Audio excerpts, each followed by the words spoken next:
It's been a while that I'm not doing unboxing. And ngayon, mayroon akong tatlong item na i-unbox.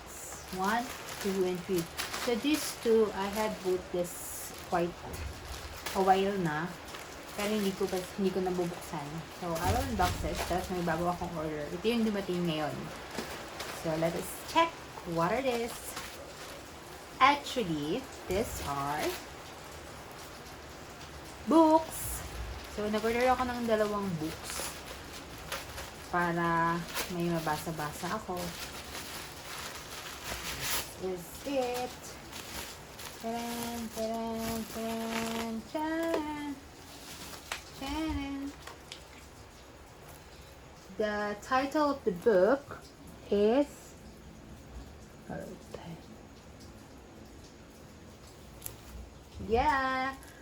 Atomic Habits. So, I've been seeing this on TikTok na maganda daw itong librong to. And yeah, I will read it. And meron silang card, bookmark. The another is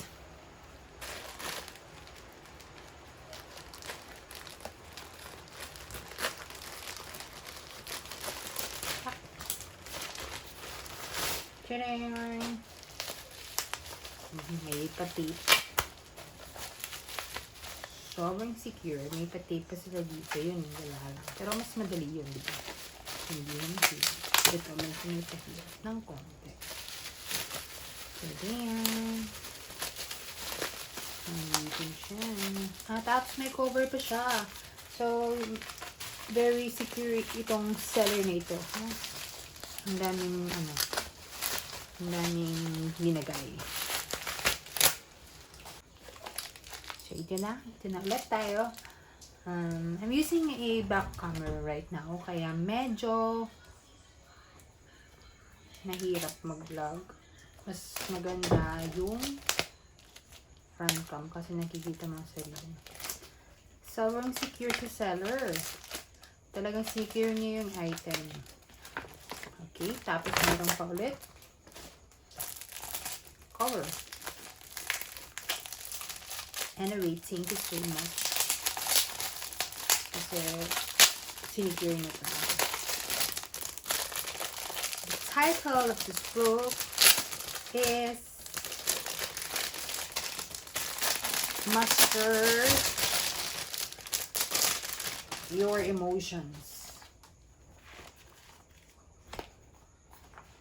Yun yung kanyang title. Master Your Emotions. Let me read what are the content. So, it's about dealing your emotions. And dito na tayo sa mas exciting part. Mas excited ako dito sa dumating ngayon. Ayan. So, diretso proof na okay yung item. Taking a video. This is a watch shopping. Sige. So, last time, I don't know if I had a vlog about that. When I purchased watch also. So, mamaya ipakita ko kung ano yung una kong pinurchase na watch sa kanila. Talagang sinecure din naman yung item kasi sabi ko, i-secure nila yung item. Nag-purchase ako sa kanila dati and happy naman ako doon sa na-receive yung item. Ngayon, I was planning na to buy another watch. Kasi nga, iba din yung theme yung nung una kong nabili. Pang formal siya.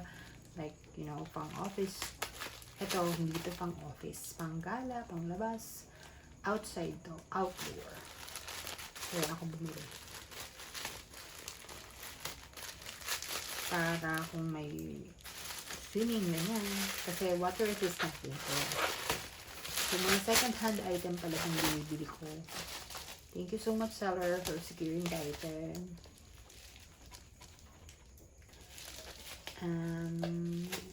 Wala lang.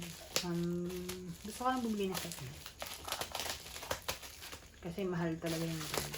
Pero, well, may mga item naman ako na binibili na branded na mahal talaga. Kasi mahal naman talaga.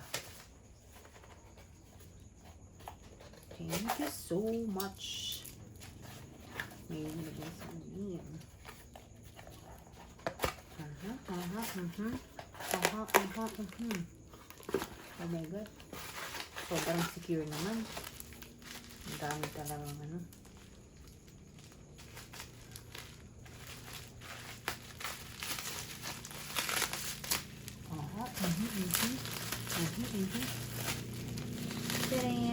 This is the watch.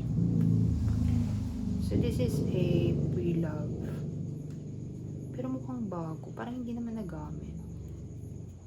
Baka this is what? Ano kaya to? It's like new. But this is pre-love ha. Pre-love siya. Pero mukha siyang bago. Promise. Look.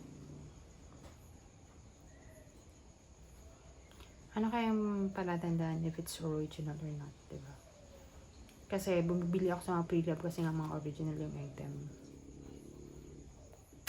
See yan? I'm so happy with its appearance. Hindi ko alam kung saan to galing.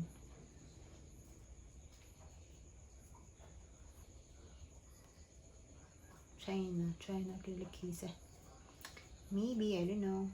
Siguro mga hindi ko alam ba't siya naging pre-love. When it's fine pa naman. As in, okay. Sabi talaga ng seller is para daw ako bili ng bago. Sabi niya. So, this is 750 pesos yung bili ko. So, yun. So, we will see kung hanggang kailan siya maglalast. So, yung isa kong relo na binili sa kanila, wait, I will get it. Ito yun.